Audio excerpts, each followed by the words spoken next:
Hi, today I would like to talk about something that I have been thinking about lately. It's a little bit dark, but I guess it should be fine. So, my question is what happens to all our accounts, online accounts, Gmail, subscription that we are paying, etc., when we die?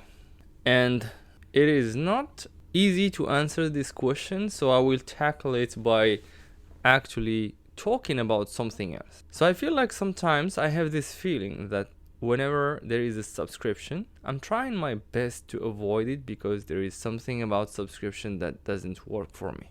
And at this time, especially as a small business, I mean, still big businesses, maybe I have a feeling that there is a lot of mistake that is being done at the level of big businesses, not around maybe subscription, but in the level of expenses. And I've seen a lot of my friends that has a consultant business or working as a safe employee having a real hard time with managing their expenses in a daily way and planning their financials. I think it's frustrating when we try to scale a business that doesn't have any financial modeling or basis. I mean, I would talk about myself. I failed many businesses. At the core, there was a stress, there was a fear of losing all the money.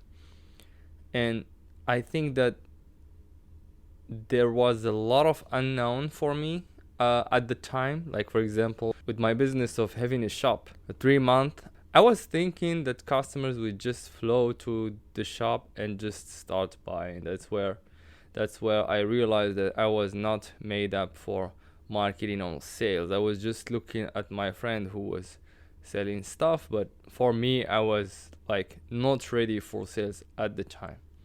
And so I think that a lot of good people, nice people, have a hard time with money as they can look at the numbers and they have this look and they think of profit as evil. They look at money as if it was a sin to commit. I mean, although I started this talk with the subscription model, but actually the subscription is the only way in these days for a business to survive. I mean, unless you are doing $1 million contract, but I'm not going to talk about that right now. But anyway, for any small businesses or self-employed who is not making enough money or he's thinking that he's making money, I really highly encourage him to get a book called The Contract and Fee Setting Guide for Consultants and Professionals. This book is just amazing. I was already doing some research in terms of pricing strategy, but still I was missing a puzzle. And the puzzle was, how do we calculate profit? And where at what point do we put in like benefits and stuff? There was like too many questions. I know that there is an overhead that has to be calculated, and I actually did the work, did this exercise with a friend where I just calculated the overhead, the real overhead, because of course we all know about what's overhead, but I think we underlook a lot of expenses. And so I tried that with a friend, and I think that we got a good number. Then, when I stumbled upon this book and I am reading the first 20 pages, then I said, like, what? So, this is just a lot of information that I wasn't taking into account. I mean, I did a good job, but still, there was a lot of missing element, like renting the office, the marketing expenses. Most of us just think about running a business or a consultant that just money will flow in on its own and the project will come. But this is like what makes it really hard for a small business, is like there is just too many operations and department to take care of on our own in the beginning. So one has to do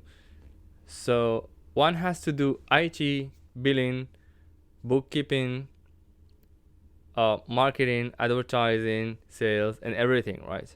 And this is, I believe, the complexity of a business. And solopreneurs, I really admire them because to be a solo entrepreneur, you really need to have faced a lot of challenges and learned a lot. So I really highly recommend this book. And although it was written in the 90s, the numbers, I believe they might have changed, but the core equation, the percentages, are, I think, still valid. The idea is more important than the actual numbers.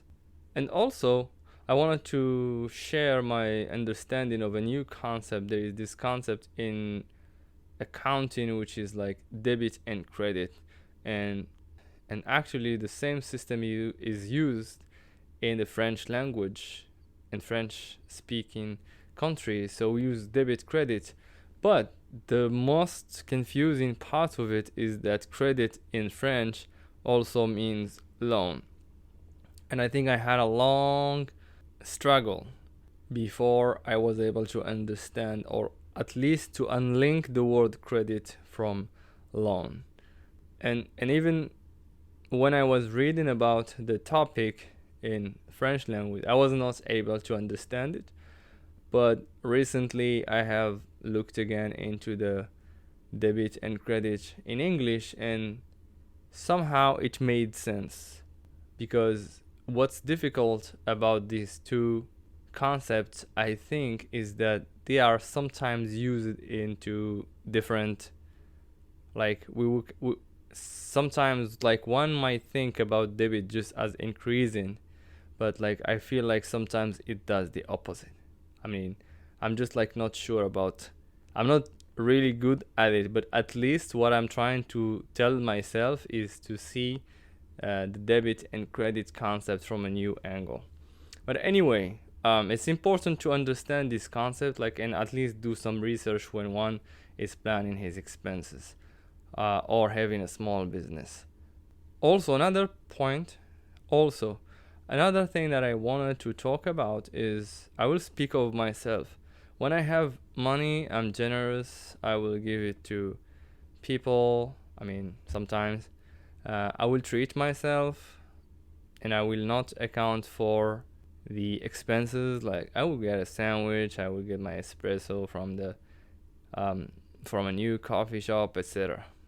And I strongly feel that we individuals that are self-employed think of money as evil, and we don't like to look at the numbers in our bank account. It's like as if we just put on sunglasses every time we're trying to reach out to our bank account, and just like we wish that suffering ends. Let me get back to the subscription talk, because I believe that a salary is still a form of subscription. It's the company subscribing to your services and telling you, hey, we want you for like 40 hours a week, and we're gonna provide you with a stable salary so that you provide us with your services, right? And I think that it's similar for startups. Like, for them to grow, the more customers they have, the better they can price it for their customers, and the more customers they have, maybe they can invest their money into other services, etc. When I'm talking about like small businesses, like for example, I'm thinking about making a Dropbox subscription. Maybe it costs $10 per month or $20 per month. But still, I don't think, is it like necessary at this point in time? As a small business, like, there is always solutions, and subscriptions is just the last thing one want to do, because it's not sustainable.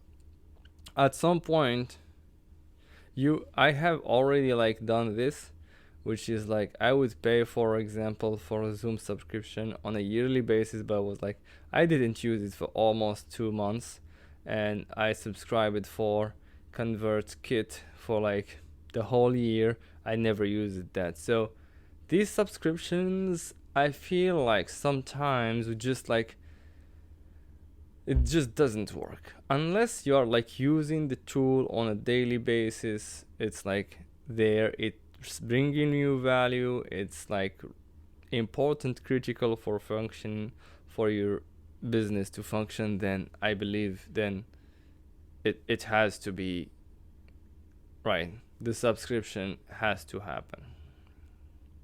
But anyway, I will get to the beginning question of this podcast, which is again like I feel like subscriptions give us this, I wouldn't say temptation, but give us this feeling of safety. I mean, when we have a software and we get a subscription, but when we are paying the subscription, it's a weird feeling. It's like, okay, am I gonna pay for my whole life? Like, I'm just like thinking, if I die, like, is the software gonna keep, taking money from the account? Like, who's gonna cancel all of that? Well, maybe I should write my will. So to summarize, actually there is two ways of thinking of subscriptions. One way to look at subscriptions is when we get it, like in the form of a salary or a service, etc. And one way when we are paying in terms of money for that thing. And so just like anything, I feel like subscriptions is multi-dimensional depending on which perspective do we look at the subscription. The feeling about it can change. So thank you for listening. If you have any thought on the topic, please feel free to leave a comment. Thank you for listening.